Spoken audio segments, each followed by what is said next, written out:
going and focusing on that, building an industry solution, figuring out ways to go to market that are different, moving more to a pod concept rather than individual lines of business. All of those things were they were kind of new, and it was exciting and fun.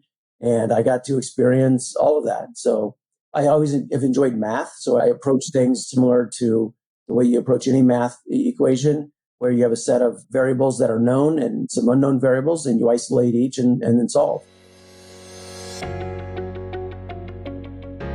Welcome to Revenue Insights. Every week, we'll be joined by revenue leaders from some of the most successful and highest growing companies. Together, we explore how they built their revenue teams, the journeys that they've been on, and the lessons they have learned along the way. Revenue Insights is brought to you by Ebster. We're a revenue intelligence platform designed to help revenue teams to build more pipeline, close more deals, and retain more customers.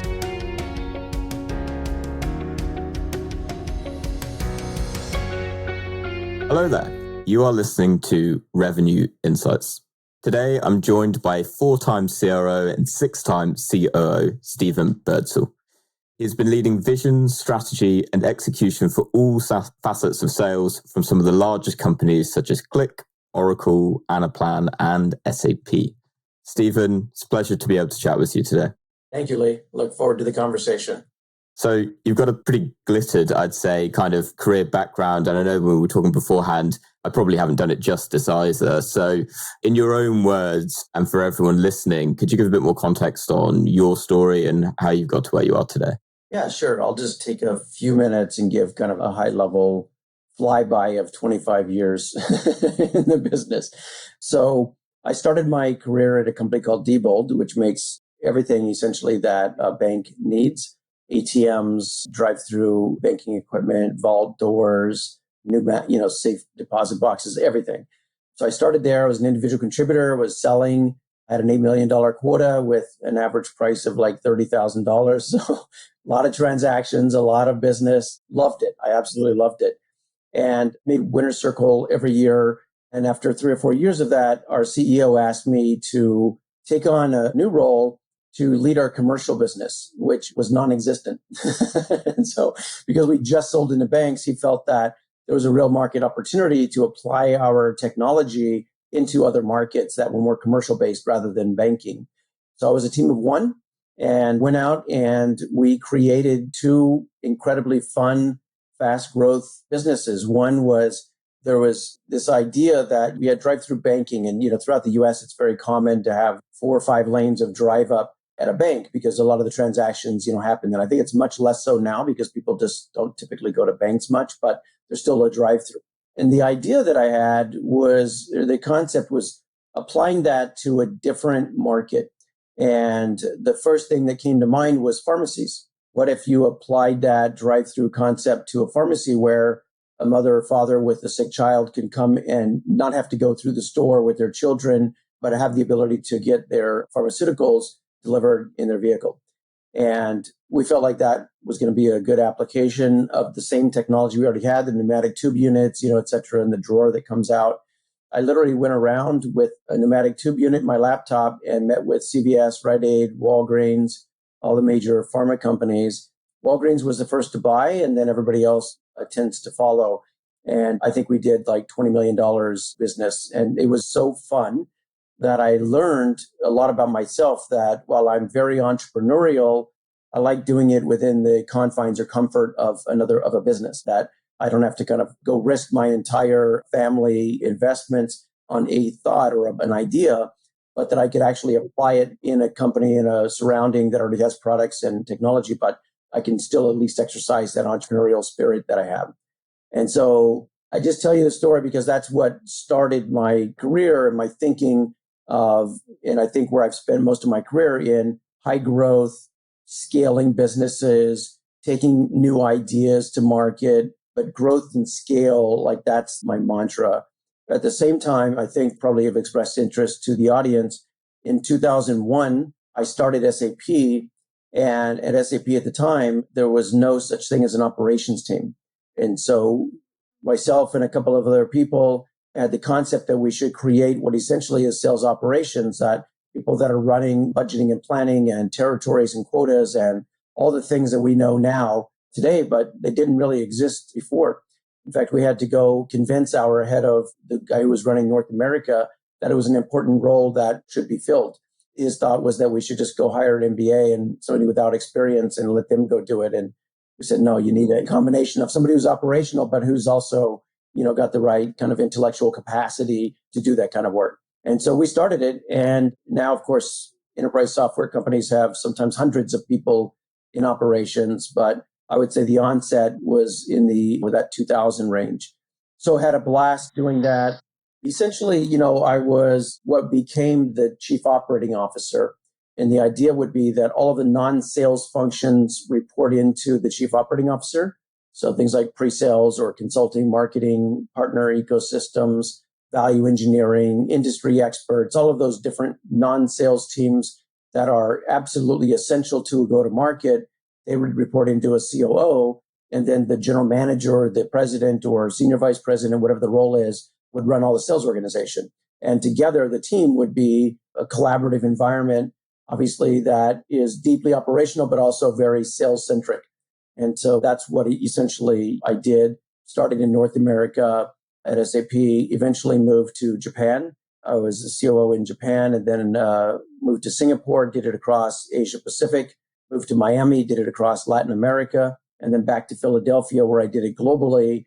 And then that was the first, I would say, half of my career at SAP. And the second half was spent as the guy running the business, the general manager on a global basis. And I ran at SAP businesses like our business by design, the OEM business, managed cloud as a service. And then I got to exercise that entrepreneurial spirit again when I started the rapid deployment solutions business, where we started with about a 20 million euro investment from the board. And the idea, the concept was to package our software together with services in a defined scope at a fixed price for the implementation, along with assets like accelerators, configuration guides, and ways to implement the software fast. And so the model was you could buy anything you wanted from SAP and be live in 10 weeks or less at a fixed fee for the implementation. And the only variable was the number of licenses that you need. That business grew to €1 billion in 2.5 years. It was amazing at how fast to go from nothing to €1 billion. We had an amazing ride. There's an INSEAD business case, in fact, that was written on how we created the business and started it and then grew it at scale like that. So lots of fun on that. I can share that with you as well, Lee, if you want, and certainly welcome to read through that. And then if anybody in the audience wants it, I think INSEAD has a copyright on it, so you'd have to kind of get it through INSEAD. But anyway, that was my SAP career. Having done virtually every job at SAP, at least that I had aspired to, and not wanting to make lateral moves, I then left and just quickly I went to companies like Hearst, which was a big media company. They had a technology division, so I was there for a couple of years and ran one of the businesses, and then left and went to a company owned by private equity that was local here in Philadelphia called Radial. It used to be GSI Commerce, started by Michael Rubin, and then he sold it to eBay. eBay then sold it to private equity, and the private equity was two firms out of Chicago, and they were looking to eventually turn the business and sell it after they bought it. And so 18 months after I got there, we sold it to Belgian Post. From there, I left and became CRO, Chief Revenue Officer at Anaplan. We were past an early stage, but it was owned by several private equity firms. And the idea was to create a business planning market, which we did. Felt that it was a huge TAM and a great opportunity, and somebody hadn't really focused on that part of enterprise software. So we did. Went public in 2018, so I got to go through that whole process. I got to get on the New York Stock Exchange and ring the bell and all those fun things that you get to do in going through a public offering. Was there for a couple of years and then left and went to Oracle, ran the HR business across North America at Oracle. Really enjoyed that, and then left and went to Qlik to go back into my CRO roots and became the CRO at Qlik, where we were owned by Thoma Bravo, another private equity. And I recently just left that role at the end of June to now go focus on being a CEO. I'm kind of in between things, enjoying my summer and a lot of time with my family, but I'll get back into the throw of things, I'm sure, sometime in Q4. But That's my story. Amazing. And as in the middle of your break at the minute, so really appreciate your time. And there's so many ways that I feel I could follow up from that experience, and we'll definitely get into it. But the one that really came up to me that I'm going to ask as quite an open question, but you mentioned at the very beginning that your experience really has been in high growth scaling businesses. For those listening that are likely in software and startups and the like, that's a very familiar place to be. And the challenge always is, how do I consistently hit my target? How do I consistently hit my growth goals, and to do that in a scalable way? So what I want to ask is, from your perspective, what would you say maybe the secret to that is? What are the fundamental parts of creating a sales team, creating a sales function that can consistently scale? It's a great question that doesn't have an easy answer. It's a very complex question because every business is very different. Some are high growth businesses, and some, quite frankly, are low growth businesses that are focused on EBITDA. And so it really depends on the business. Not every business is a growth and scale business. Some are mature businesses that are looking, they'd love to grow, but they're in a market that's saturated, or they're in a situation that's very, very difficult to grow at 20, 30, 50%. They're just not going to be able to do that. So you have to be able to manage both sides. And I would say, again, a lot of my experiences is in both of those environments where you have a great idea. It's a $100 million business, or in the case of RDS, it doesn't exist, but that there's an opportunity there. So you've done all the analysis, you've looked at the market opportunity, and you see that there's something there. There's a lot of things that are really important, that are fundamentals that you have to have in place in order to have a growth and scale company. And I would say, that's the very first thing that I look for in a business is, do you have the foundation to grow? Do you have the foundational elements and tools and assets that you need so that you can meet the market opportunity? Because I think there's a lot of businesses that I've experienced where you come in and they don't have the tools. They don't have a sales methodology. They don't have a CRM. Believe it or not, at SAP, it was early days and we didn't even really have our own CRM system. We had what we called marketing information system, which is like a green screen, technology. It's a long time ago. You have to get the foundations in place first. And once you do that, then you'll be in a position to kind of grow and scale. Starting the RDS business from scratch at SAP is an example where there's no team. There's literally nothing there, no systems to support it. There was no SKU for the software. The packages had to be built. So you literally are in the concept stage. But at the same time, I knew that there was 3 elements of the business that we had to get. There was sales, there's a partner ecosystem, and there's consulting. So those 3 fundamentals, you have to have those 3 business lines in order for you to build any enterprise software business. And so I hired a head of global sales, a head of global partners, and a head of global consulting. It was incredible. And I would say we had a myriad of successes, but one of the things that I really am proud of is not a single person left the business. They weren't fired and they didn't quit in the 2.5, 3 years that I was running that business. And I love that. I think that says a lot about the opportunity. When you create an opportunity like that and people are capitalizing on it and they're having fun and you're growing and scaling, we ended up having quarterly quotas because we were blowing it out. Every quota that we got every quarter, we were blowing it out, and they couldn't give an annual quota anymore. They had to move it to quarterly quotas. And you can imagine how well that sits with sales teams. Give me an annual quota and I'm going to go blow it out. People like to do that. We were still blowing out the quarterly quota. It was just a blast to be in that kind of environment. Anaplan was growing, like I said, at high growth rates as well, which was a lot of fun. And, you're trying to double and triple the sales organization. You're focused on the operational aspects. You're building budgets to meet that growth. You're getting investments and collaborating with a CFO around where we want to invest in the business and how we need to scale it. So all those different functions or facets of go-to-market, creating a value engineering team from scratch, going and focusing on that, building an industry solution, figuring out ways to go to market that are different, moving more to a pod concept rather than individual lines of business. All of those things they were kind of new, and it was exciting and fun. And I got to experience all of that. So I always have enjoyed math. So I approach things similar to the way you approach any math equation, where you have a set of variables that are known and some unknown variables, and you isolate each and then solve. And business is a lot of that as well. You have to isolate things that you don't know and then solve for those things that are the highest priority or the most complex in business. And that's why I think having a combination of operational experience along with sales experience that's what you need in businesses today to grow and scale. You've got to have a good balance of the two. Just a quick reminder, and then we will be right back to the show. At Revenue Insights, our goal is to share how top-performing revenue leaders build predictable, efficient go-to-market teams.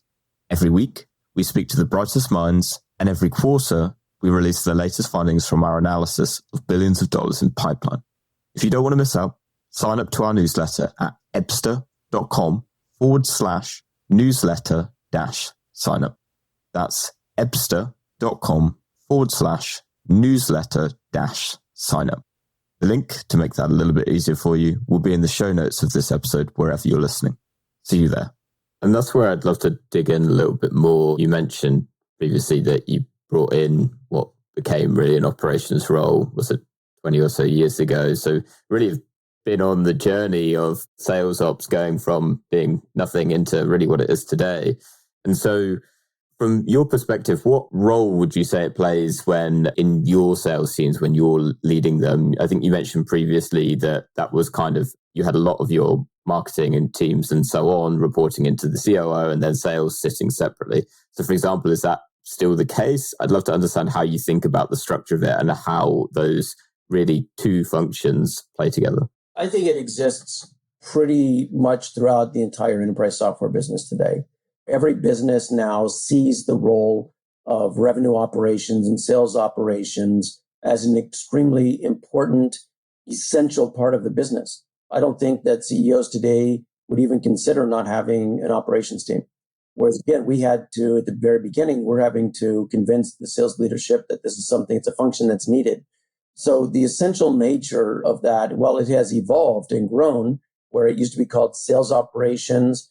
We then changed it to more business operations because it's not only sales operations, but it's consulting and marketing and partners. So since the breadth of it grew, we evolved it to business operations.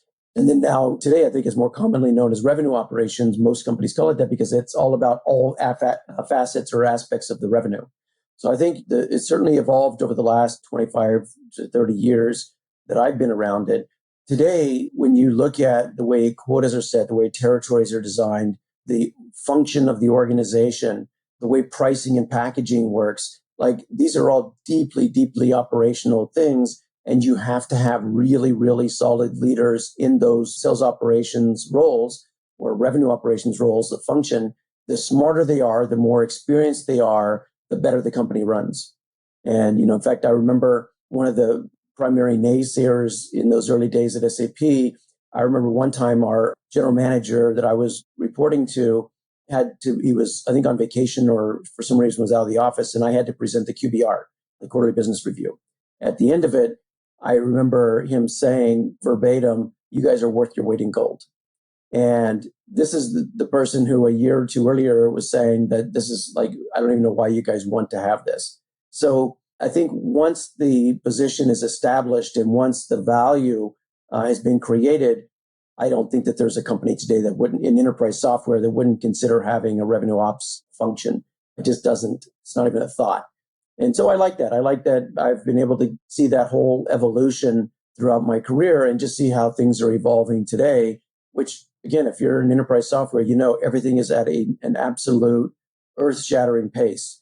It is just the demands on your time far outweigh your capability or the time in a day to deliver on everything that you want to do.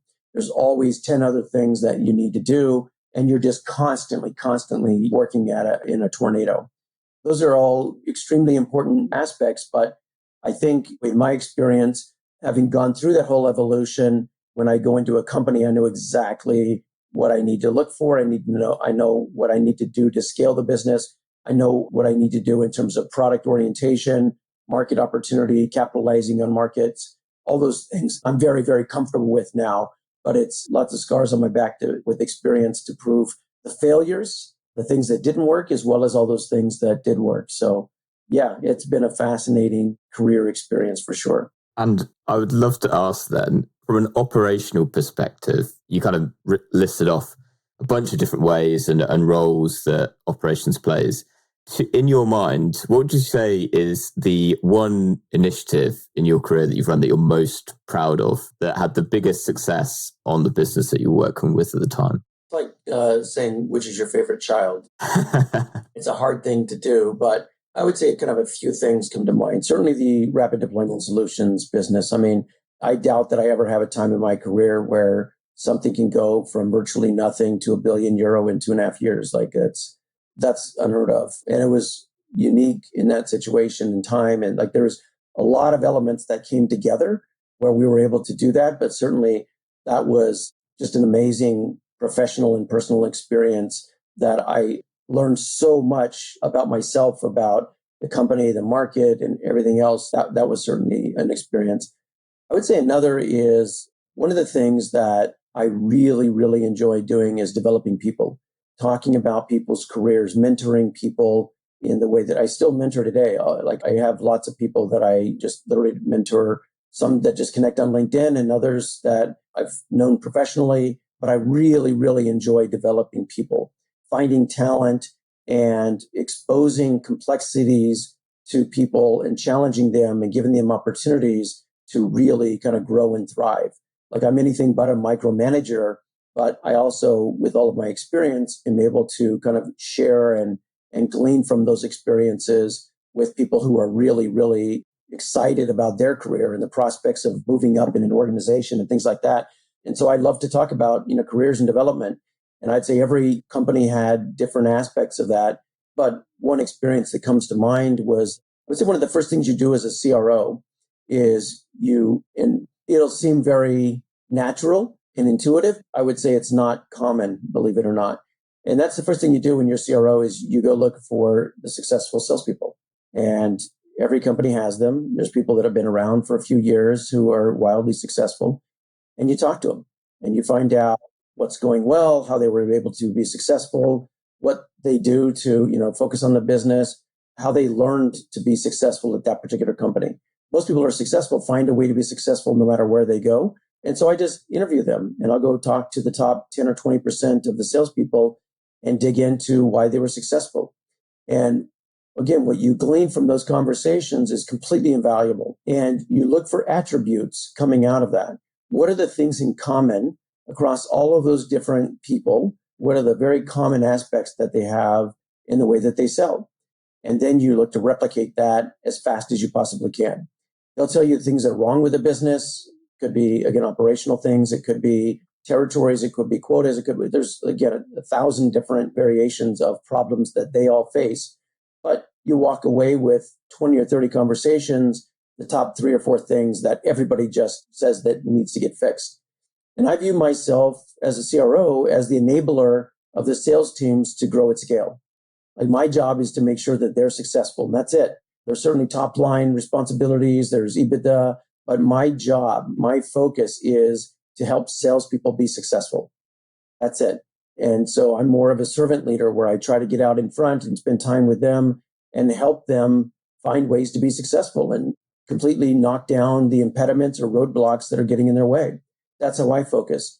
And as part of that, if I marry all of that together, developing people, mentoring people, identifying the top salespeople and what their problems are and the challenges that they're faced with and solve for those things, again, isolating the known and unknown variables. That's how I kind of approach any business. And as a 4-time CRO, like that's the best way that I've found to really uncover where you can grow and scale the business. Because every business, like I said, is quite different in the challenges that they're facing. Some are high growth and some are low growth, and you have to be able to operate in any of those environments. There's a lot of downsizing that's going on over the last 12 or 18 months. It's important to be able to manage to the downside as well as to the upside. It's not an easy thing to do. It's very, very difficult because one is exciting and fun and the other is not as much fun, and is more challenging and very personal. And of course, as a CRO, like I've had to let people go I've been let go. So those are things that are just natural parts of the evolution. And I think the most important thing that we can all do is embrace that experience and realize that we all come out of it on the other side in a much better position. And our careers are just in a much better place in the way that we approach those problems, the way that we solve our own personal issues, the way that we think about those experiences in retrospect are all the things that we could all write books about because it's just fun to go through that experience. So like I've said, I've had an amazing career. I've been very, very fortunate to have some very, very strong mentors who believed in me, who have put me in a position to be successful. And I couldn't have done it without them. And that's why I enjoy mentoring people so much myself today, because it was given to me. I'm trying to pay it forward as much as I possibly can, 10, 20, 30 fold. Those are all things that I think are important. But that's a complex question. There's no simple, easy answer to it. But I think all those experiences are part of what makes us who we are today. I appreciate my next question could be quite subjective, but I'm to the point that you're making there. Those, to your mentees, the ones that you have been speaking to, you mentioned around talking to, identifying who your performers are and understanding what it is that they're doing and what is being successful. What would you say are perhaps some of the common traits, attributes, techniques that successful sellers are doing, certainly more so in recent years, to particularly at times when the economy is tough as it has been over the past 12 months? What are those common trends that they are doing that's helping them to stand above the rest of their peers? One is, I think one of the most important things we can all have is a positive outlook. Even in a business that's declining, there's market opportunity. And I think the way that we think about our business, the way we think about our opportunity will manifest itself in the results. I really do. And I think that there's people who are in a position where, again, you could have been let go of a company. You could be in a position where your quota has doubled or tripled and your territory has shrunk. Every single one of those are opportunities.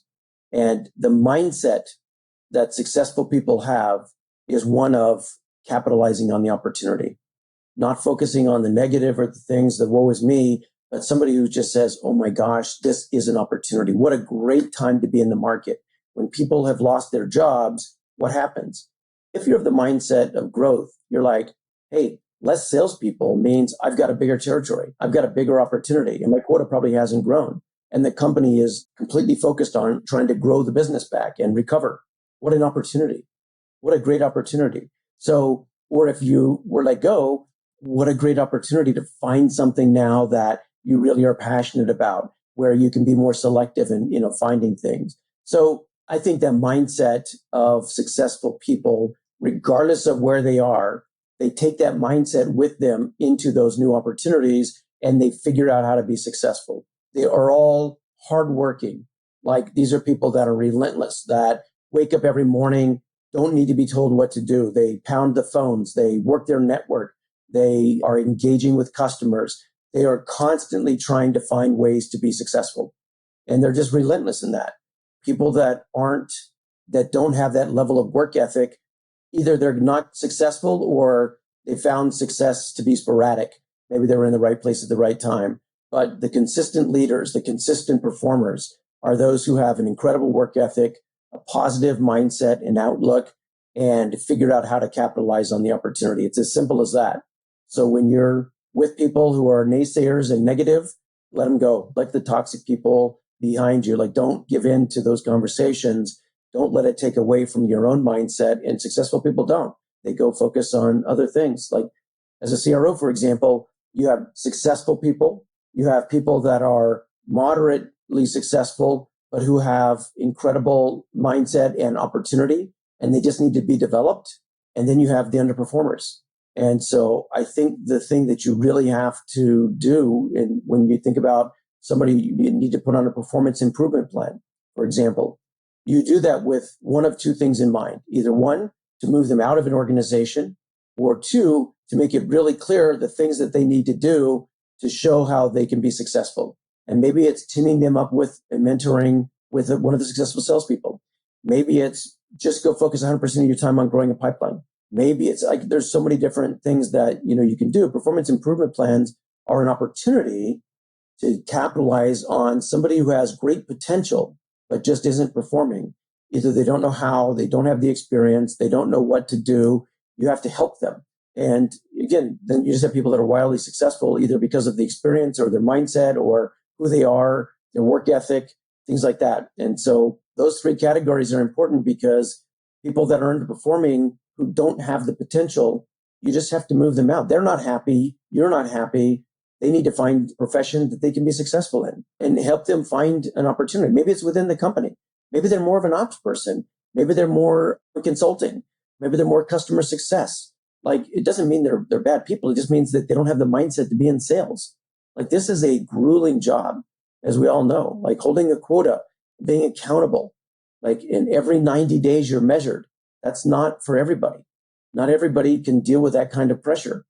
And then there's those of us who thrive on it, who just absolutely are compelled by being in that environment, that just love that pressure. And so I think you have to have that right mindset. And all of my experiences have shown that those are the consistent things that people have who are wildly successful. It's people that have that mindset and they just find ways to be successful no matter what environment they're in.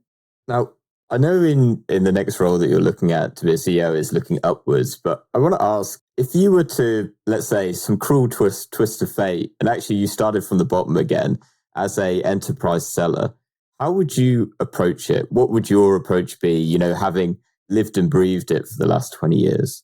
One is to be very analytical and have an insatiable appetite for reading and trying to understand whatever the market is that you're in, really understanding what's the competitive environment, what does the market landscape look like, what products or solutions are out there, what are the new innovations that are coming out.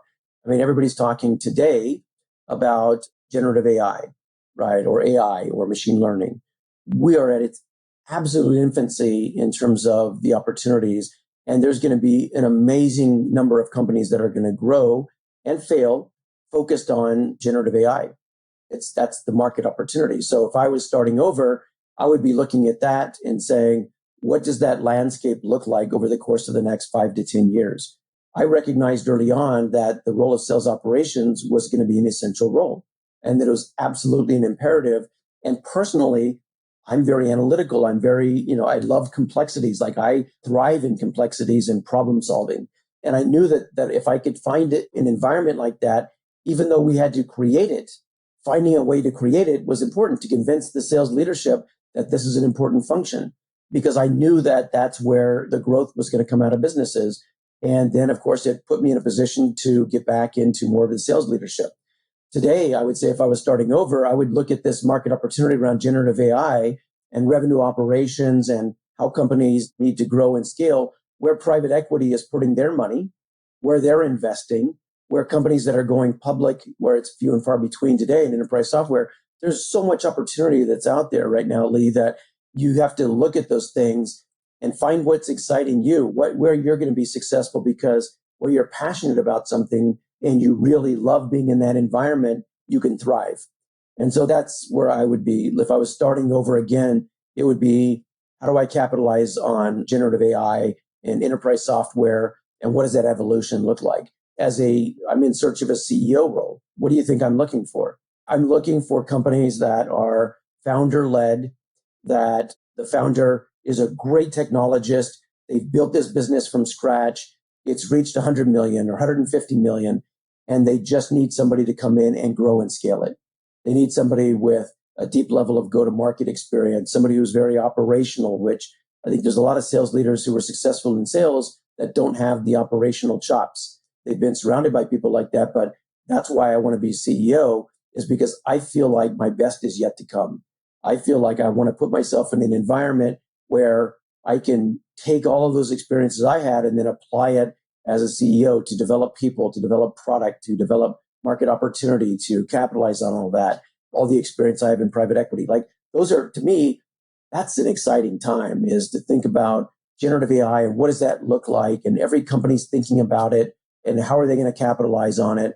That's what really excites me. And so, and of course, having a global opportunity and growing and scaling, things globally, having worked and lived in every part of the world, like, that's my future. So I would say at the beginning of my career again, because it's a whole new role as a CEO.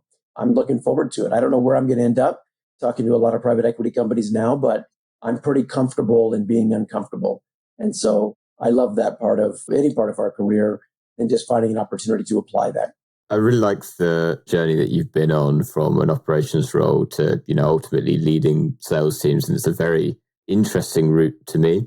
Sometimes you get operations folks that are very analytical and to the point where it's almost, you don't get the maybe more human and raw side that you get in sales. And with that in mind, for folks that are listening that are interested in ascending to more senior leadership roles, what would your advice be to them? Find a really, really good mentor. One of the things that the process that I typically would go through in mentoring, and the way I've mentored is regardless of the function, I don't mentor only salespeople. I'll mentor people in marketing, in product development, in R&D, people in partner ecos. Like, it doesn't matter what role you're in. Every single person who's looking for a mentor is looking for a way to develop their career. What does my future career roadmap look like? How should I think about my career? They've seen my successes and they want to know, how'd you get there? What does the roadmap look like? And so that's the initial conversations. I typically mentor people for a year and we meet on a monthly basis, and there's preparation that I focus people on. One is, I would say the first 2 or 3 months is really identifying what you want to do, like really being introspective. People typically come in and go, no, yeah, I know what I want to do. But when I start asking the insightful questions, they're clear that they don't, because I'll say, like, okay, send me across what your career looks like. When you think about your career and your vision, if you already have that in mind, send me a document that says what that career roadmap looks like. And invariably, people are like, I don't have it written down. I don't really know. How can I know what that is? You have to think about it. You've got to think about what success looks like and then manifest itself in reality through your experience. And so that first 2 or 3 months is really a deep introspection of what it is that they want to achieve. And once they have that vision, let's say, for example, again, people in finance, if their aspiration is to become a CFO, and today they're a mid-level manager, maybe they're a director or a senior director or even a VP, and they want to see that career and how they can aspire to be a CFO, what I typically do is say, look, let's go look at who do you have in mind that is like successful CFO. It could be at our own company, somebody that they aspire to be like that person who's already in the CFO role. It could be CFO at another company. It could be whatever, a very well-known CFO. And then I say, okay, so if you look at your career today and you look at them, if they were to leave the company, if our own CFO was to leave the company, who would take their place and why? And once you kind of look at that and say, okay, well, there's actually a pretty natural career path. If you're a CFO, you have to have experience in financial planning and accounting, FP&A. You have to have experience in treasury. You have to have experience with private equity if you're sponsored in private equity. You have to have experience in treasury. Like all those different functions of a CFO, you need to have experience in those things. So now once you realize that the person who replaces the CFO is somebody who's had those experiences, then the job that you have in your own personal environment is to go get those experiences. What I found is there's people that have been a VP for 10 years and they're like, I'm not moving up. I don't understand why. And when I look back at decisions that they've made in their career, it's like they went to marketing and they went to sales and they went to partners and they were VP across different groups, but they didn't do it with purpose or with intent. And so, of course, their career is going to, sputter because they're not thoughtful in what those experiences are. They're just like, well, I get tired of doing what I was doing. And I really just wanted to have something different. And somebody came to me and said that there was this opportunity. It seemed like it was a good thing to do. So I kind of went and did it. That's where your career is managing you. You're not managing your career. So I would spend time with people around what does that path look like? Let's make sure that you have experience in accounting and on FP&A and treasury and everything else, or give you the private equity experience or the budgeting and planning and those kind of things. And once we kind of map out what those different functional areas are, then what I would do is I would introduce them to the CFO. Like at SAP, Werner Brandt was a CFO for a long time. I would just go introduce them to Werner. Now they'd be a mid-level VP. And of course I had a relationship with our CFOs at different companies, but I would expose them to them. One is I would say, I want you to not only go meet with them, but I want you to present your plan. that whole plan that you have, your outlook, your career, the development, the things that we've been talking about over 9, 10, 11 months, I want you to present that to our CFO or to our CMO or to our whatever, right? Whatever it is that they aspired to be. By exposing them to that and for them presenting that path, that career plan to what they aspire, they now have a roadmap. And the other thing they get is they now have exposure because now the CFO knows this is an up and comer.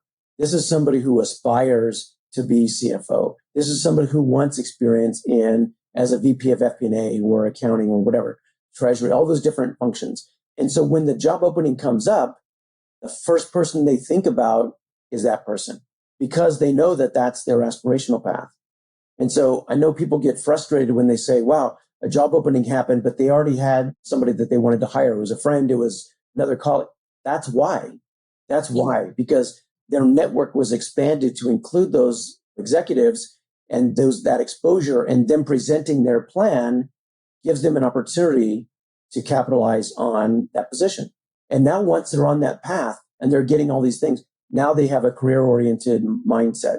They know exactly what they want to do. And the way to be successful, the way to move into that CFO role is to be successful in each of those different functional areas. So you go in with that mindset knowing that here's my end goal, here's my end vision, here's what I want to do, and here's how I'm going to get there. You now have a path. So you have the mindset, you have the opportunity, you have the path, and then it just comes down to execution.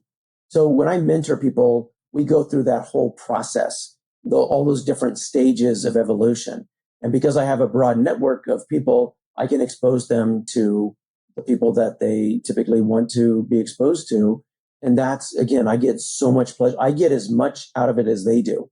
Each of those different mentees that I've had, I get as much out of those conversations as they do. And so it is not completely altruistic, but it's very pay it forward in terms of the way I approach things, because I've had so many great mentors who've helped me along the way.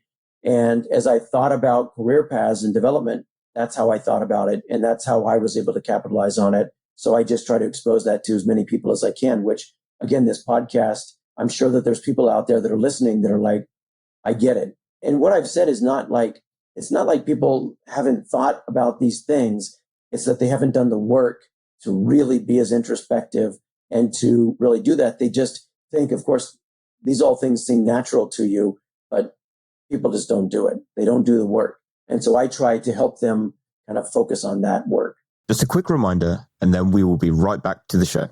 At Revenue Insights, our goal is to share how top-performing revenue leaders build predictable, efficient, go-to-market teams.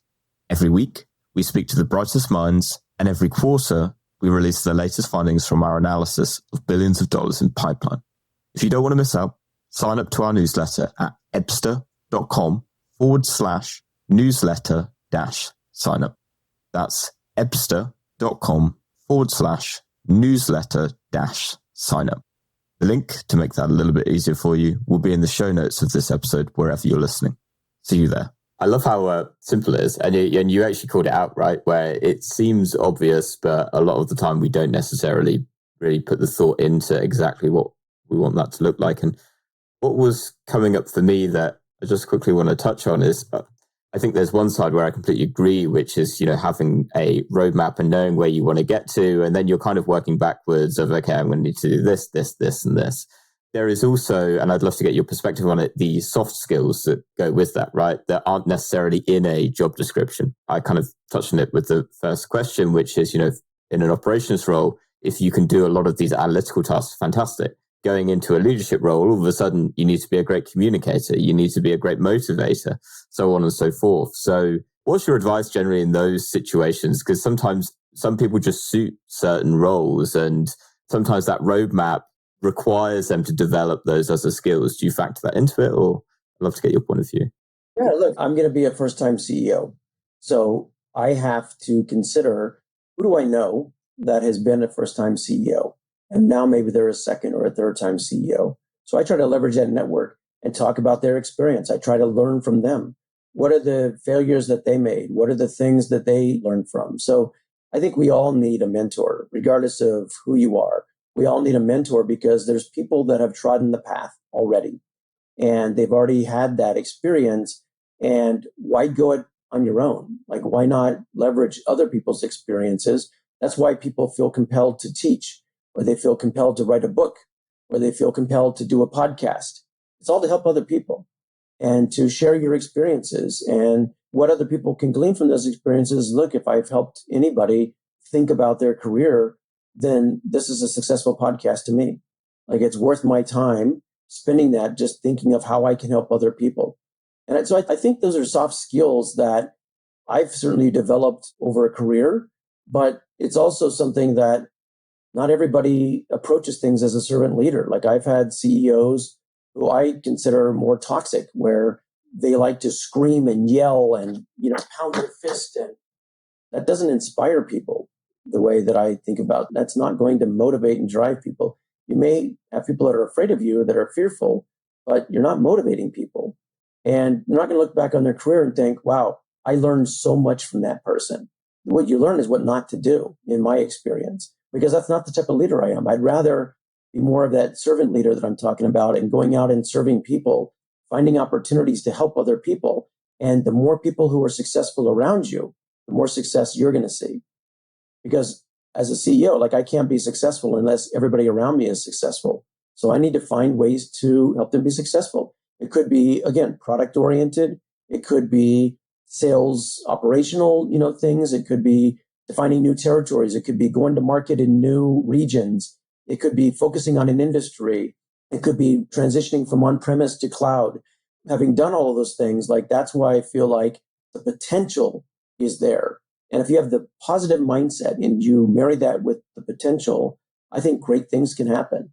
And so that's where I feel like those are a ton of soft skills that we all need. But the best thing to do is find somebody who has those skills and then talk to them and mentor with them and identify ways that they were able to be successful. Certainly none of us are perfect and we all have flaws and weaknesses. But I think if we're all out to help each other, if we're finding opportunities to serve one another, regardless of the role that you're in, that's where you get the most happiness. That's where happiness is derived, is from helping other people. Love that. Last question, Stephen. And if anyone's watching on YouTube, I feel like they'll know that you're ready for this question. What is one book that you would recommend to other revenue leaders? And that could be fiction, non-fiction, however you want to take it. I can only take it one direction, which is nonfiction, because I don't spend a lot of time with fiction. It's more just the interest. Like, I love biographies. I am a huge, huge Abraham Lincoln fan. So I think my favorite book is probably A Team of Rivals, but I don't know. I've read countless numbers of books on Lincoln. If you look in my office, for example, right across the table there is Portrait of Lincoln. Like, I'm a huge Abraham Lincoln fan. So anything that is Abraham Lincoln-esque, regarding the Civil War, regarding all aspects of humanity, I think he was just an incredible, incredible leader and person. He was definitely a man of the people and invited people into the White House and was just constantly surrounding himself with just the everyday person. And I love that. I love that part of Lincoln. The book that I just finished yesterday was Man's Search for Meaning from Dr. Finkel. So now millions and millions of copies have been sold, but to me, Man's Search for Meaning goes to a lot of what I was just talking about. It goes to the humanity of things, of where people find happiness. Of course, his experience talks about being in Auschwitz and going through all of that, where 1 in 23 people survive. Those are pretty incredible odds. And so just learning from his experience and how he approaches things and his approach to psychology and how just an amazing, amazing person. And it's a relatively easy read. I think, you can read it in a few hours, but the deep meaning that I was able to, again, glean from that book, it just had my mind reeling, which is probably why I'm talking so much about helping other people and finding happiness. That really truly is the meaning of life. We're all here on earth for purpose. And I think finding that purpose, finding that meaning is extremely important. And the earlier we find it in our life, the more comfortable we are with whatever life throws at us. Whether you're in his experiences where, facing death, or you're challenged with any set of easy tasks. We all have different things, issues, problems that we all have to face. But I think helping each other through those things is the most important thing that we can do. I can second that recommendation just for the perspective that it offers you. Even when it's a great read, particularly when times are tough and when times are challenging, and often it leaves you in almost a grey place, and then it offers a completely different perspective on it, which is how much we are able to overcome, how much we are able to endure. And really that point that you make, which I think really came out through what you've been saying over the last 10 to 15 minutes or so, around understanding your purpose, understanding where you want to get to, and really driving towards that. And it's probably a lot of it is understanding who you are and playing to those strengths, as opposed to perhaps playing someone else's game, right? I would concur. That's an excellent recommendation. Look, I guess the last thing because I think it's important is, for me personally, I believe in God. And regardless of what people think about, I believe that our life is eternal, that it will last forever, and it's infinite. And I think with that mindset of thinking about life being eternal, it creates an opportunity for us to really focus on the things. That's, I think, why I have the mindset of helping other people and gleaning as much happiness as I can from that. Because when you think about eternal life and that we're all from the same Heavenly Father, I think it's important to take that perspective into business as well. I can't separate it. They're inextricable in my man's search for meaning and the purpose of life and our professional life, our families. All of those things are extremely important to us, but it's also important to other people. And I think when you believe in eternal life, when you believe in God, it gives you that perspective that my time here on earth, while it may be short, life is eternal. And I want to make sure that I take the most advantage of the time that I have while I'm here. That's what I believe our purpose in life is to learn and to grow and to create a relationship with God, even though we can't see him, even though we can't see that, we still have the Spirit within us. And I think our spirits are what is motivating and driving a lot of us who are God-fearing, who want to be the best possible people we can, because that's why we're here. And that's why I think it's important to have that perspective on things. And professional life it's important to be successful there because we want to provide for our families and everything else. But at the end of the day, we all need to focus on each other. That is a wonderful note for us to close on. Thank you. Stephen, it's been an absolute pleasure. For anyone listening who perhaps wants to follow you, connect, maybe even ask for a little bit of mentorship, where can they find you? LinkedIn is the easiest thing. It's linkedin.com/Birdsall. My cell phone number is +1 650 799 7814. People are free to call and text me. Like, I literally am totally open and transparent, and I love to help people. So anybody who reaches out will get a response. And I thrive on those conversations. So whatever I can do to help anybody in the audience, if I've kind of piqued their curiosity or hit a nerve, I'd love even to talk about things like my relationship with God, to my professional experience, and to anything in between. I'm a pretty open book. So happy to chat with anybody about anything. Fantastic. I'll include links down to that in the show notes if anyone didn't quite catch that. Excellent. Stephen, thank you so much again for your time. As I say, it's been an absolute pleasure. And for everyone listening this week, we'll catch you next week. Thank you. Thank you. Cheers. Thanks for listening to Revenue Insights. If you want to learn more, subscribe to our newsletter and we'll deliver every episode straight to your inbox.